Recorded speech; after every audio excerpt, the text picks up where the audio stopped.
¿Qué tal? Pues ya estamos de regreso. Vamos a arrancar con una mesa de análisis que de alguna manera lo hemos venido haciendo con Juan Mariana Abeja e incorporamos a esa mesa en este momento a dos personajes que son vitales, final de cuentas, en el entorno, tres que son vitales en el entorno binacional. Si estás de acuerdo, los vamos presentando. Claro que sí, favor, y los invitamos a que siga esta transmisión especial a través de las redes sociales de Mega Noticias. Le doy la bienvenida a Claudia Riz Massieu, diputada federal por Movimiento Ciudadano. Gracias por estar con nosotros. Bienvenida. Hola. Gracias. Gracias, Claudia. Roberta Layuz, diplomática y escritora. Bienvenida, Roberto. Muchas gracias. Adelante.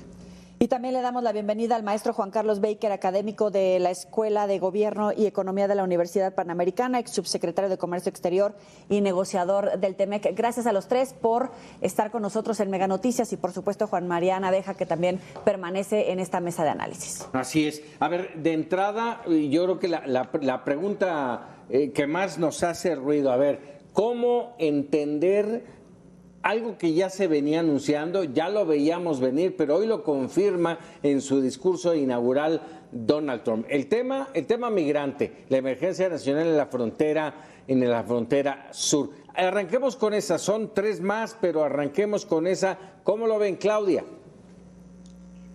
Pues mira, por un lado, nada que no hubiéramos esperado, ni nada que no se hubiera dicho durante la campaña. Lo que pasa es que ya es lo inminente y ya como presidente electo reitera que el tema migratorio va a ser pues la primera parte en donde él le va a cumplir a sus electores y donde va a reivindicar el mandato que él asume que recibió de ellos. La declaratoria de emergencia en la frontera, el uso de, que habrá que ver en la vida práctica, en la escala y realmente qué implica, pero digamos, el decir voy a utilizar las Fuerzas Armadas en esta contención de la frontera, la declaratoria, por supuesto, de los cárteles como terroristas y la invocación de esta ley de 1789, en fin. Y creo que pues sí, vamos a ver en lo inmediato, independientemente de la escala o la envergadura práctica que tengan estas medidas que hoy anuncia y que seguramente estará ya firmando como acciones ejecutivas en el transcurso del día de hoy, pues sí, vamos a ver, me parece que con efectos inmediatos, acciones que van a generar mucha inquietud, mucho temor y que van a tener pues implicaciones prácticas desde luego para la vida de los migrantes, para sus familias y para algunos sectores de la economía donde están insertos la mayor parte de estos pues, migrantes que pueden ser objeto de primeras medidas, redadas, deportaciones, etcétera, como es el sector servicios, por ejemplo, o el sector de la construcción, además de las otras medidas que tienen que ver ya con un tema más bilateral en el sentido de si va a poder implementar o no Remain in Mexico, pero sí la negativa de dar más asilo a personas, etcétera, sí va a tener efectos inmediatos, me parece, para México y desde luego para nuestra comunidad en Estados Unidos. Roberta, es un piso de salida lo que plantea la exsecretaria de Relaciones Exteriores, pero también te lo planteo de esta forma. ¿Cómo evaluar en todo caso las relaciones México-Estados Unidos a partir de alguna manera anunciar una narcoguerra, de desplegar efectivos en la frontera sur y comenzar con esta ola de deportaciones? ¿Cómo evaluar las relaciones a partir de estas tres acciones? Bueno, sin lugar a dudas va a haber deportaciones y va a haber una movilización inicial del ejército a la frontera. ¿Cuánto tiempo se pueda mantener? No lo sé. Yo creo que inmediatamente entrarán en acción organizaciones de derechos civiles y será cuestionado por la vía legal. Pero que va a pasar y es un elemento disuasivo. O sea, no nada más que se van a regresar gentes, pero van a dejar de llegar a los Estados Unidos nuevas gentes. Entonces sí, es algo negativo, sin duda cabe, sin precedente, pero es algo que se viene arrastrando desde hace muchos años. Yo me acuerdo haber tenido una conversación con el embajador Jesús Silva Herzog, cuando dejó de ser embajador de México en Estados Unidos, en el siglo pasado estoy hablando, y haciendo una evaluación de la relación bilateral, me dijo, y lo recuerdo muy claramente porque fue la primera vez que yo me lo cuestioné, me dijo, Roberta, nunca hemos hecho nada para disuadir a los mexicanos que crucen la frontera. Y yo creo que esto se incrementó muy severamente a partir de la vuelta del siglo, de los millones de mexicanos que llegaron a Estados Unidos. Y desde el punto de vista del servicio exterior mexicano, pues nosotros nos sentíamos muy orgullosos de la eficacia de nuestro sistema consular, de la protección, de todo lo que estábamos haciendo desde la Secretaría de Relaciones Exteriores para proteger a nuestros migrantes, y qué bueno que haya sido así, pero nunca se hizo un esfuerzo por parte del gobierno federal por evitar el cruce ilegal. Muy poco tiempo hubo una policía fronteriza especial que duró unos años, que se suponía que iba a tratar de evitar que hubiera violencia en la frontera. Pero pues hemos estado observando y hay videos suficientes para ver cuáles son las técnicas que usan los polleros para alentar el cruce de mexicanos y de gente de muchas más nacionalidades. Ahora, dentro de todo esto, así como lo dice Claudia y Roberta, Juan Carlos, la parte económica es un tema nodal para muchas cosas. La primera de ellas, el tema migrante. Estas deportaciones masivas le van a costar un dineral a los Estados Unidos, y ya no digas a México, que ni siquiera creo yo que estemos preparados. Claro, gracias por la invitación nuevamente y por permitirme ver a dos amigas que además admiro mucho, embajadora, secretaria. A ver, yo creo que aquí hay que verlo desde una perspectiva más del mensaje que se quiere mandar.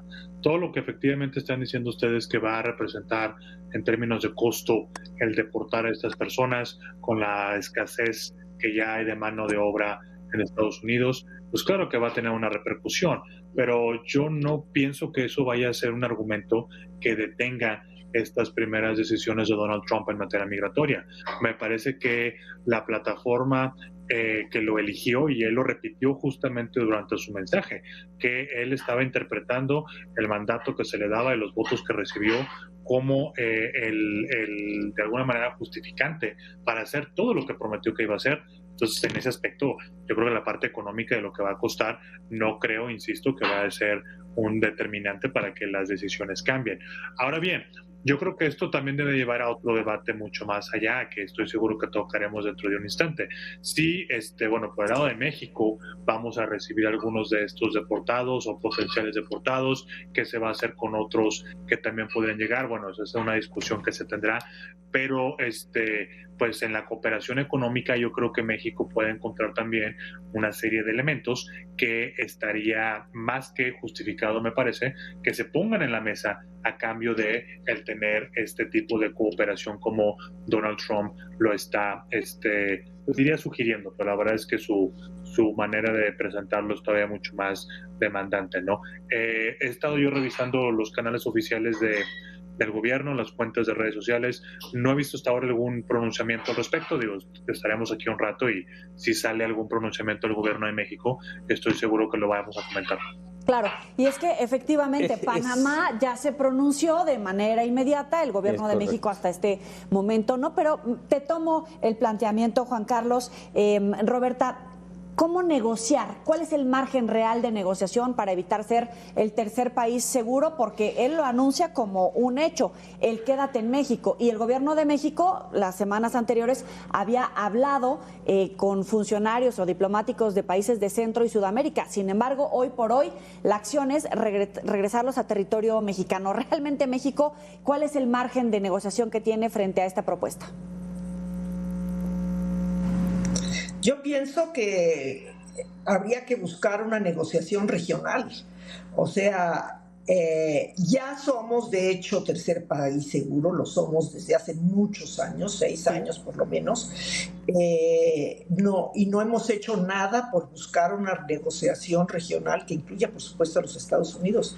En el pasado fuimos capaces de sentar a los países a la mesa, a los países involucrados, porque un número muy significativo de las personas que son devueltas son de la cuenca de Centroamérica y el Caribe. Y tendríamos que empezar por eso, tener esa capacidad de convocatoria frente a los países de América Central y el Caribe para poder presentar una posición de negociación con Estados Unidos. A ver, en ese entorno, Roberta, y se los pregunto a Juan Carlos y a Juan María, estamos hablando de una relación peso-dólar en este momento que llevamos, ¿qué? 2 horas máximo desde que tomó posesión, si no es que ya hasta me estoy quedando corto, 20 pesos con 83, la paridad del peso con el dólar se ha impactado, ¿eh? La toma de posesión de Donald Trump ya tiene un impacto en la economía mexicana. Juan María. Pues lo tiene desde que pasó la elección, Paco, porque venimos de 16 pesos. Ahorita ya nos parece que no es mucho lo que se mueve, que si fueron 40 centavos, 50 centavos. No, venimos de 16, ¿eh? Acuérdense del peso fortachón, que era el que se venía presentando. Pero esto tiene un impacto, pues digamos que lo tiene para los exportadores, para las familias que reciben remesas. Pero, y aprovechando que están tanto Juan Carlos como Roberta, hay 2 ámbitos bien importantes. Juan Carlos, viene la revisión, no renegociación, la revisión del Tratado de Libre Comercio, y en eso tú tienes un conocimiento muy, muy claro de lo que tiene que verse, porque no estamos viendo un lobbying desde hace varios meses que Canadá lo viene haciendo con Estados Unidos. Y Roberta, el caso de Europa. Usted estuvo como embajadora en España y sabe que en este momento Donald Trump no tiene un gran respeto por España. ¿Qué tanto pueden venir esta parte de la animadversión que incluso llega a tener Donald Trump con Europa, pensando en lo que dice y hace con la OTAN y lo que tendrá que ser esa fuerza multinacional que estaba comentando? ¿Quieres empezar tú, embajadora? Bueno, por lo que a Europa respecta, hubo noticias recientes positivas en el sentido de que ya estamos cerca de concluir el acuerdo Unión Europea-México. El acuerdo global incluye comercio, cooperación, una serie de instancias de diálogo político muy importantes. Ojalá se pueda concluir realmente. Llevamos más de 6 años esperando, ya se había terminado la negociación, ha sido un descuido muy grande no haber concluido ese proceso. Desgraciadamente se han deteriorado muy severamente las relaciones con España, las relaciones bilaterales por culpa nuestra, porque los españoles han hecho todo lo posible por evitar este deterioro, pero ha sido desde México que se ha decretado la suspensión y el muy penoso, no solamente por la importancia estratégica de la relación México y España, sino porque los españoles siempre nos apoyaron en la negociación en Bruselas. Los comisarios europeos españoles hablaban con el resto de los comisarios europeos, los eurodiputados españoles hablaban con sus colegas allá en el Parlamento Europeo para acelerar las cosas, y hemos dejado de tener el apoyo de nuestro socio más importante en Europa para poder concluir eso, y esto ha sido falta nuestra. Así lo interpreto yo. Ahora, respecto a Estados Unidos, bueno, el experto es, por supuesto, nuestro negociador estrella, Juan Carlos Baker, pero simplemente yo quiero decir que nosotros estábamos esperando nada más una revisión que no debería de haber sido demasiado compleja. Sin embargo, México ha faltado al cumplimiento del TEMEC en varios aspectos.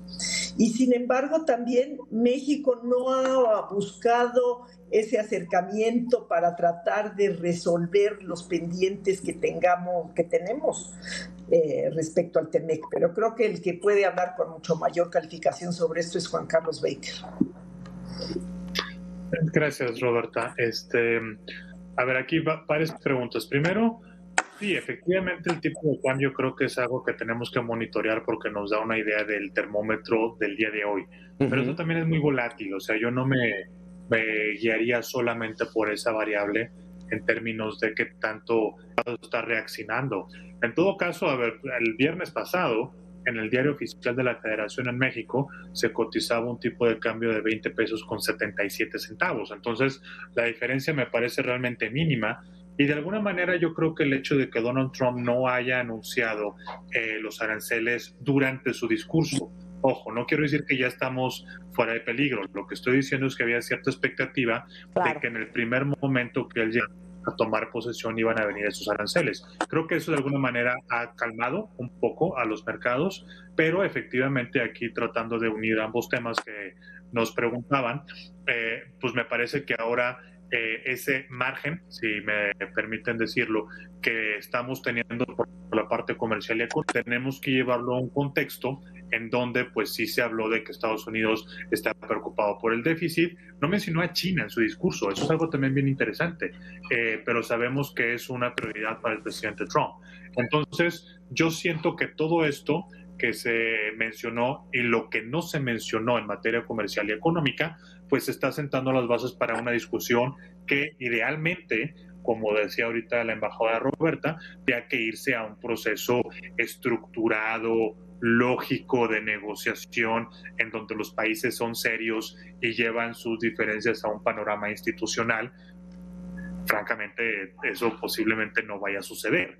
Y no porque México no lo pida, sino porque la presión de Donald Trump y de la nueva administración de Estados Unidos, yo creo que va a venir muy pronto. Y francamente no me imagino a la Casa Blanca diciendo, bueno, esperaremos hasta el 2026 para hablar de estos temas. Yo creo que lo van a querer hacer de inmediato. Entonces esto, desde la parte comercial de inversiones, política hacia China, etcétera, creo que se suma, o deberíamos irlo sumando idealmente, a lo que comentábamos justo en el bloque anterior. ¿Cuál es el verdadero margen que tiene México? O sea, ¿realmente podemos jugar? ¿Y cuáles son las cosas que a nuestro favor están sugiriendo? Uno, pues bueno, migración, ya hablamos, quieren que les ayudemos. ¿De acuerdo? ¿Cómo?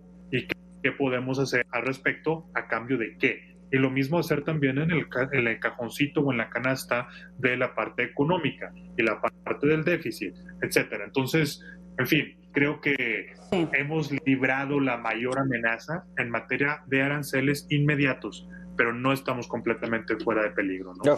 Ex canciller, sin embargo, en la administración anterior de Donald Trump era precisamente o cierran la frontera y despliegan a la Guardia Nacional y son el muro fronterizo con la zona sur de América, o les imponemos aranceles. ¿Cuál es el verdadero margen de negociación en este momento de las autoridades mexicanas? Y si realmente vamos en tiempo, en acciones, para responder a estas acciones migratorias, pero también para negociar, porque conocemos cuál es la opinión de Donald Trump, por ejemplo, de Marcelo Ebrard, para empezar, ¿no?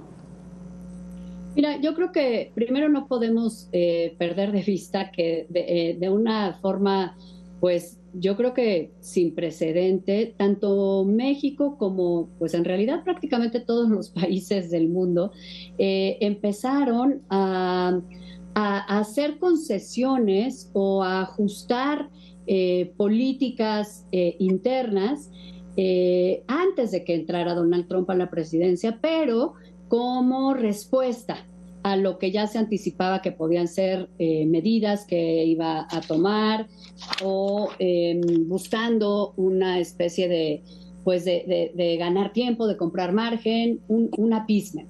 Y México no es la excepción. Y si bien algunas de estas medidas son positivas, es decir, es positivo que el gobierno mexicano haya tenido muchísimo más vigor, cuando menos públicamente, en desarticular, por ejemplo, laboratorios de fentanil. Respondió México también ajustando su política de aranceles hacia algunos productos chinos, por ejemplo. Y hablando también, bueno, pues de la frontera o del tema migratorio, ha ajustado ciertas cosas y por supuesto fortalecido la red consular antes de que llegara Donald Trump. ¿Qué quiero decir con esto? Antes de que asumiera el día de hoy. Pues que la negociación de alguna manera ya empezó. México ha buscado construirse un poco de margen, mandar la señal de que está haciendo lo que tiene que hacer en materia de seguridad, en materia de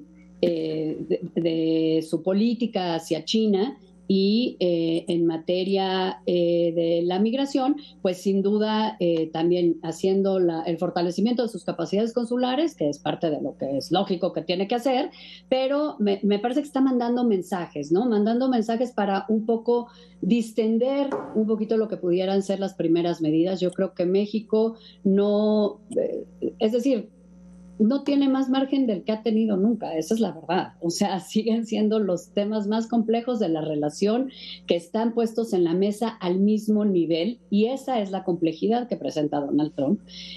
Claramente, el que hoy en el discurso la parte arancelaria haya sido la menos detallada de todo lo que había venido anunciando, simplemente una cosa así como genérica, ¿no?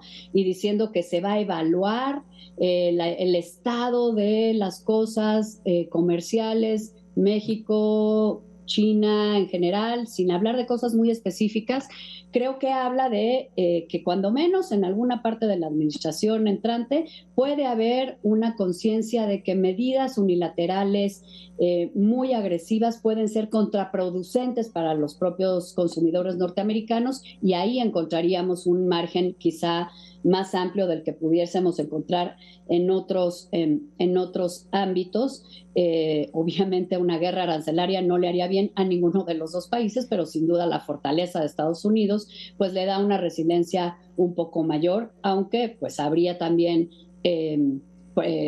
industrias y sectores que sufrirían mucho si nos fuéramos a un esquema de esta naturaleza en Estados Unidos, por ejemplo, los exportadores de maíz hacia México, ¿no? Por poner un ejemplo. Pero déjame insistir sobre esto, Claudia. ¿Hay margen de maniobra para el gobierno mexicano? Sí, en este momento, ¿cómo tendría que haber respondido al discurso? Yo no creo que tenga que responder en este minuto México para nada más que como lo ha venido haciendo, reivindicar la protección de nuestra comunidad en Estados Unidos, que el gobierno de México está listo para ello, con medidas como las que se han anunciado, que podemos, digamos, hablar sobre ellas, si son suficientes o no, pero digamos, ha hecho su parte el gobierno de México. En materia comercial me parece que públicamente ha hecho lo mismo, ha dicho no vamos a aceptar medidas unilaterales, pero estamos dispuestos a contestar si fuese el caso y apostándole cuando menos discursivamente, a la preparación, digamos, de un tema más institucional de revisión de tratado. Yo creo que contestar como tal hoy a lo que fueron los mensajes del presidente Trump, cuando menos la presidenta de México, desde mi perspectiva, no debe hacerlo.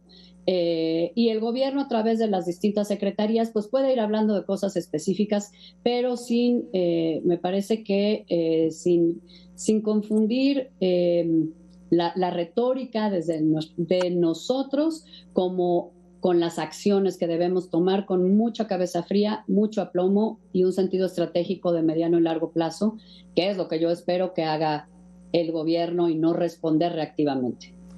Juan Carlos, coincides con la exsecretaria y sabemos que te tienes que ir y te lo planteo de esta forma. Hay una corriente dentro del gobierno de la doctora Sheinbaum que dice que puede aceptar México la imposición de aranceles 2, 4, 10% y no pasa nada. Y hay otra corriente que dice la imposición de aranceles nos llevaría a este terreno que han expuesto en esta mesa de una guerra arancelaria y sería el principio del fin del acuerdo. ¿Cuál es tu postura?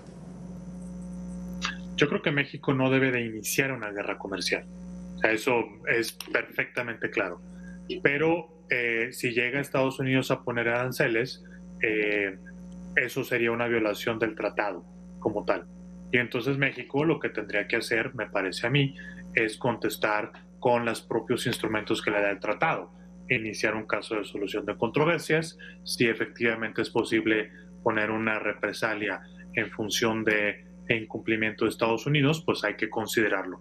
Yo no pienso que tengamos que dejar de lado o descalificar a priori ninguno de los instrumentos de política pública con los que cuenta el país, pero ciertamente no tenemos nosotros que iniciar una guerra comercial. Eso sería no solamente poco estratégico, sino que además, pues francamente nos pondría en una desventaja, porque aquí hay que también de alguna manera mantener esa parte de pues la superioridad que nos da el que las decisiones las tomamos nosotros, ese tipo de decisiones al menos.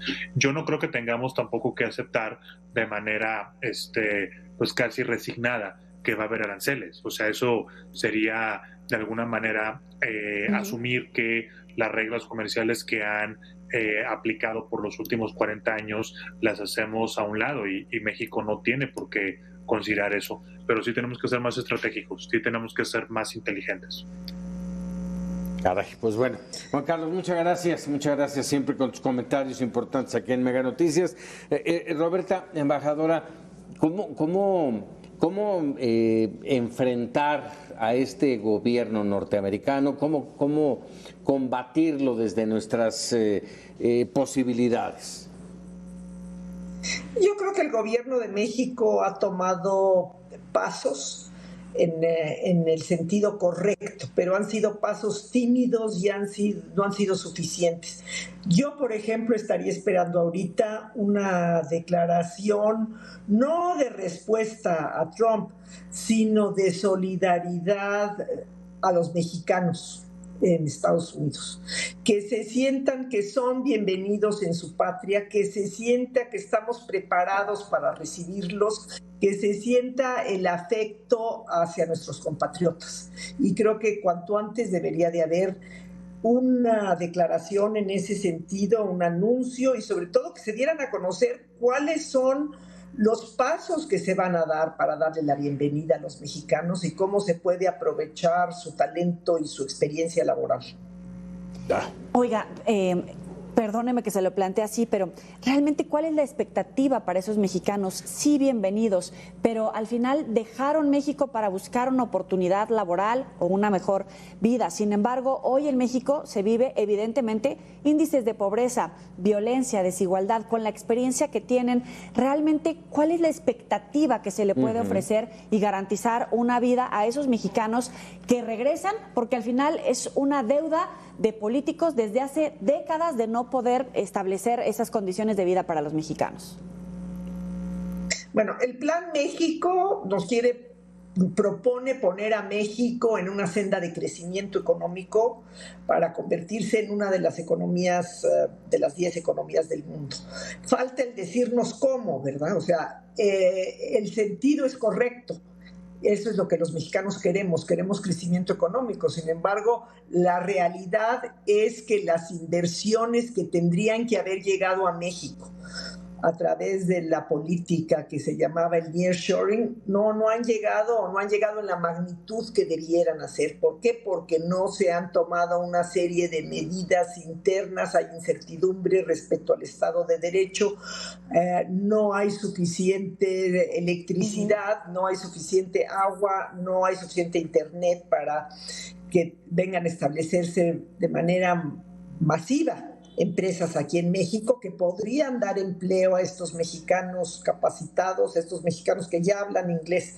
Entonces, sí, se han tomado pasos en la dirección correcta, se han hecho anuncios, pero falta tomar muchas más decisiones valientes para que el crecimiento en México sea una realidad y para que podamos absorber esta mano de obra que va a regresar de Estados Unidos. Ya hay, a respuesta de lo que tú mencionabas y lo que mencionaba Roberta, hoy se da a conocer el México te abraza, ¿sí? Por parte de la Presidencia de la República, que es la forma en que se va a coordinar el gobierno mexicano para la recepción de migrantes. Y bueno, esto que mencionabas, embajadora, el sentir la fraternidad, el abrazo de los mexicanos a los connacionales que nos van a regresar, México te abraza. Cuando se hizo la pregunta, Claudia, vi tus gestos y la intención de responder. ¿Qué querías decirnos, Claudia? Está cerrado tu micro.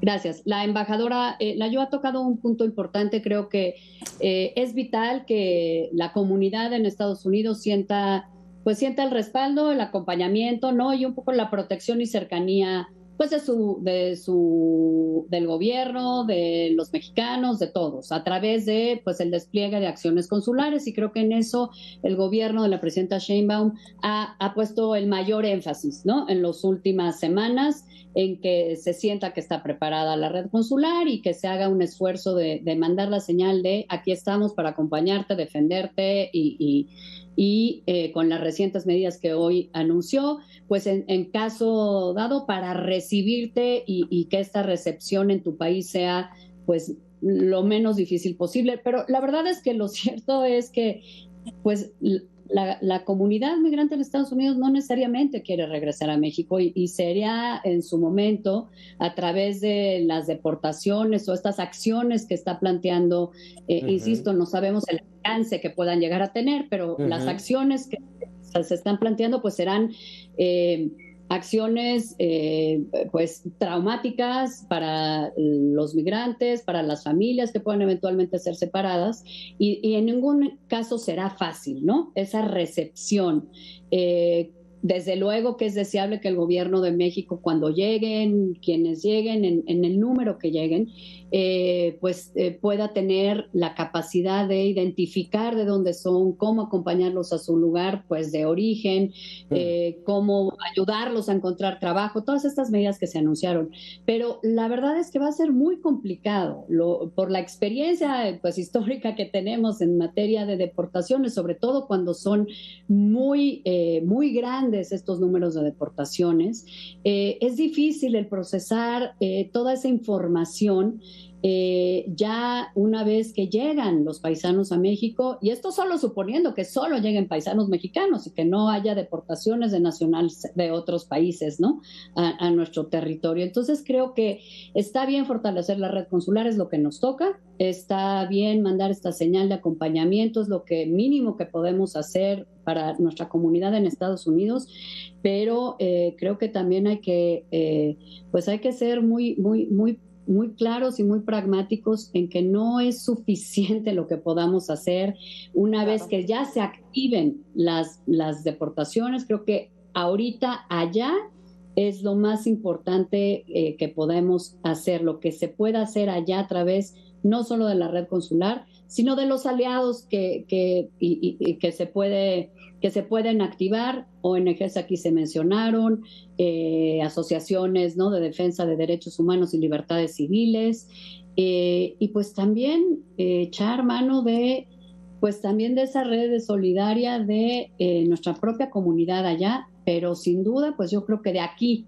a que veamos en sí cómo van a estar operando estas nuevas medidas, pues va a haber mucha inquietud, mucho temor, mucho desasosiego. Ahora, exsecretaria, le planteo esta pregunta. A través de la designación de los cárteles del narcotráfico como grupos terroristas, ¿ve la intención del gobierno de los Estados Unidos de ir más allá de compartir información y labores de inteligencia a algún operativo en territorio mexicano, pasando incluso por la soberanía, tensionando las relaciones, incluso solamente por poner el tema en el centro de la discusión? Y después, por supuesto, con usted, embajadora. Pues mira, el fraseo que se recoge también del comunicado que también sacó la Casa Blanca hoy, es algo así como: se inicia el proceso para declarar como organizaciones terroristas, ¿no? No sabemos realmente qué alcance vaya a tener, y qué alcance, vamos a decir, extraterritorial, que siempre es acotado, ¿no? Lo que un Estado puede hacer en el territorio de otro país. Pero sí, desde luego, creo que, y también por la propia comparecencia del de Marco Rubio en el Congreso hace unos días, sí me parece que hay la intención en la administración que inicia de generar acciones unilaterales que puedan tener efectos en otros países, en este caso en México, pero que no me parece que hasta ahorita, tengan que ver con acciones militares, ¿no? Para nada, sino más bien me parece que están pensando en, por lo menos de lo que se colige, de lo que públicamente se sabe, es más bien un tema de decir uso de inteligencia, sin duda quizá de agentes que tengan en otro país, pero yo creo que no sabemos el alcance de esta declaratoria, pero de que sí hay la intención de generar acciones unilaterales mucho más agresivas y que también denotan una desconfianza a los esquemas que hay de cooperación en materia de seguridad, de compartir inteligencia. Creo que los últimos años ha sufrido mucho la relación bilateral cotidiana, me refiero a de la gestión de la cooperación en materia de seguridad, y que parte del efecto que vamos a ver es ese, la desconfianza y la decisión de actuar en la medida de lo posible más unilateralmente, aunque yo sí confieso, no tengo claro el alcance de una eventual declaratoria de esa naturaleza y lo que implicaría, digamos, en un despliegue de fuerza tradicional, no lo veo, pero creo que vamos a ver cosas inéditas también en las próximas semanas. Embajadora. Yo creo que hay que sentarse a negociar. Y eso tendríamos que haberlo hecho ya hace tiempo, ¿verdad? Obviamente el acuerdo bicentenario no ha sido satisfactorio para los Estados Unidos. Obviamente nos han mandado señales en todos los sentidos de que hay una gravísima preocupación en Estados Unidos por el avance del narcotráfico. Se habla de que 1/3 del país está dominado por el narcotráfico. Nos lo han dicho de todas las formas y de todas las maneras. Bueno, hay que sentarse a negociar. Probablemente ahora lo tengamos que hacer desde una posición de mayor debilidad por el hecho que ya se anunció que de no concluir una negociación, los carteles de droga van a ser declarados como organizaciones terroristas, lo cual sería muy grave porque acabarían afectando muchos otros aspectos de la relación bilateral. Pero en fin, lo importante es tener la disposición de negociar, tener la disposición de sentarse a la mesa y ver realmente cuáles son las inquietudes de los Estados Unidos, porque nosotros también tenemos las nuestras. Nosotros tenemos una inquietud muy grande por el trasiego de armas, que es lo que ha permitido que los carteles de la droga estén a veces con armas más poderosas que las propias fuerzas del Estado. Entonces, hay preocupaciones de los dos lados y hay que ver cómo se pueden llegar a manejar esta situación. A mí me gustaría ver un acuerdo de seguridad trilateral, en el que también se incluyera Canadá, porque finalmente cualquier aspecto de seguridad que le preocupa a los Estados Unidos implica las dos fronteras. Y esta sería una manera de profundizar el concepto de América del Norte, que está poniéndose en duda si la relación debe de ser bilateral y trilateral. Yo creo que nos va mejor en una negociación trilateral que en una negociación bilateral, y la prueba de ello es el TEMEC. El TEMEC es una negociación que se logró gracias en gran medida a la iniciativa de México y a los contactos tendidos por México. Cuando Trump había entrado a la presidencia y había dicho que el Telecán era el peor tratado que jamás Estados Unidos había firmado y que quería acabar con él. No obstante, nos sentamos a negociar y al cabo de un par de años se logró la negociación del TEMEC. Canadá se retiró de la negociación durante meses enteros. No obstante, se sumó al final y hoy en día tenemos un tratado que ha sido benéfico para México. Gracias a las características de este tratado, México es hoy el principal socio comercial de los Estados Unidos. Algo que teníamos preocupación, que era difícil de cumplir, el contenido regional se elevó pero acabó siendo benéfico para México. Entonces, no hay que tener miedo a la negociación, al contrario, hay que sentarse a negociar cuanto antes mejor, antes de que avancen estas tendencias en Estados Unidos de querernos imponer las cosas sin que nosotros estemos de acuerdo y sin que nosotros pidamos algo a cambio. Interlocución, diálogo, negociación, que nos escuchen. De acuerdo, embajadora. Vamos a cerrar con esto. Un último comentario, un minutito, Juan María. Bueno, yo no soy tan optimista como son Claudia y Roberta, no soy tan optimista porque, nada más un ejemplo, lo que hablabas hace un momento, Paco, de Abraza México. ¿Qué van a pensar los 50 millones de mexicanos que no tienen servicios de salud cuando les dicen que los que entren van a tener seguro social? ¿Qué van a pensar los derechohabientes que le están diciendo que van a intervenirlos quirúrgicamente dentro de 6 meses? El que no puede tener diálisis. ¿Qué van a decir los que se pueden quejar de que van a recibir 2,000 pesos?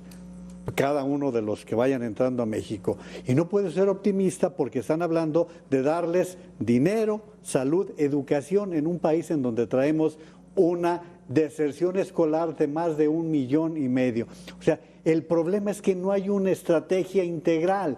Son golpes para estar dando palos de ciego, como se han visto con el caso de los chinos, para tratar de complacer y no de preparar una estrategia integral para empezar a resolver cosas de fondo, cosas fuertes. Y Claudia lo sabe perfectamente porque lo tuvo bajo su responsabilidad. La red consular de México no es suficiente, necesita dinero, necesita recursos, les bajan el presupuesto, imposible. Yo les digo, en diciembre yo hice la prueba de tratar de tramitar el pasaporte en Atlanta, imposible, ni siquiera te contestan el teléfono. Entonces no es posible pensar en que aunque tengas una gran red consular, vas a resolverle el problema a 4 o 5 millones de paisanos que ni siquiera reciben esa elemental atención.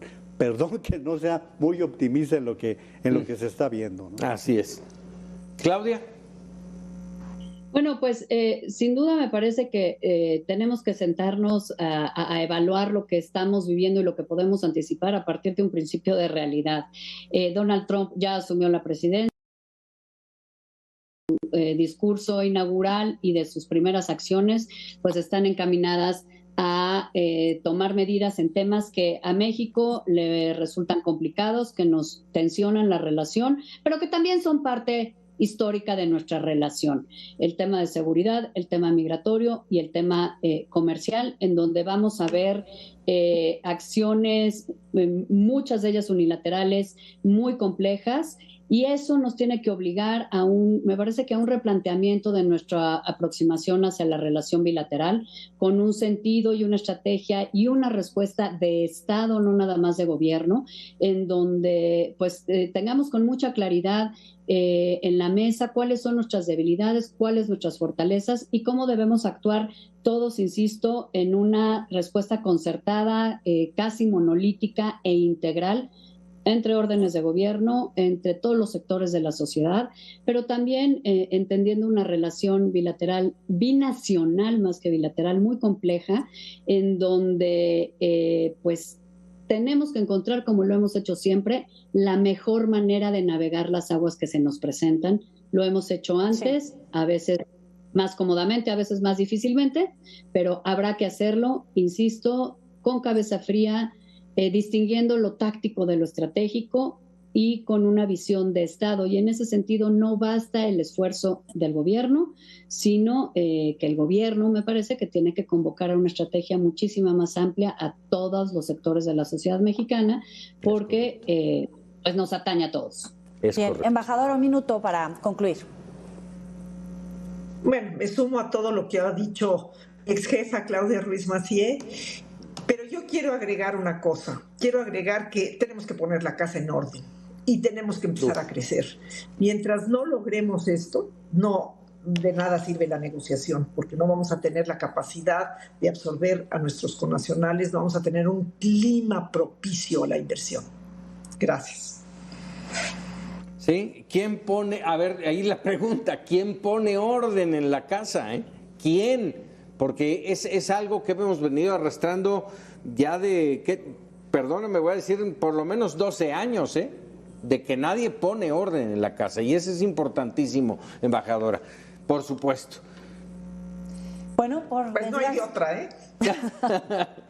Buenísimas las participaciones, les agradecemos, embajadora Roberta Layún, a la exsecretaria de Relaciones Exteriores Claudia Ruiz Massieu, por supuesto, Juan María Naveja, gracias por estar con nosotros aquí, analista permanente de Mega Noticias, y por supuesto... Y al maestro Baker, por supuesto. Ya despedido, pero también les agradecemos. Muchas gracias. Gracias.